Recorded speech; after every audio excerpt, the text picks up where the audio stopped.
For areas between the teeth, flossing is important to prevent cavities, infected or swollen gum tissue, and permanent white spots on the teeth. The key to flossing is to get the floss under the arch wire. You can do this several ways. Use a floss threader with a length of floss, or you can use a type of floss that has a stiff end to make it easier to place between the teeth. Or if the gum tissue between the teeth is not in the way, you can use plain floss and manipulate it under the arch wire. When using floss, place it under the arch wire and wrap it around the side of one tooth in the form of a C.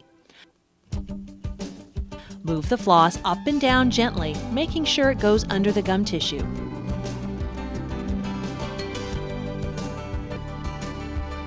Then do the side of the adjacent tooth and remove the floss.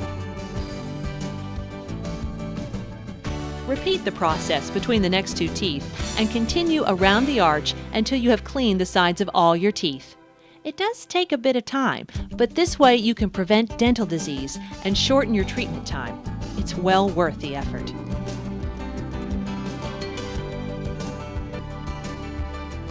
It is sometimes very difficult to floss around in between the teeth with manual floss.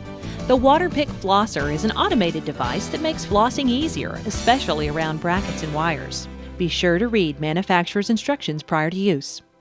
Insert the end of the handle into the tip in the cartridge. Make sure the tip is secure before beginning. Place the tip below the arch wire and gently move into the space between the teeth. Turn the unit on by pressing down the button on the top of the handle and move the tip up and down along the side of each tooth. When you take your finger off the button, the unit automatically stops. You may keep the flosser on or stop and start as needed. Place the used tip in the keyhole at the top of the cartridge and slide until it is removed. A new tip is used each time you floss.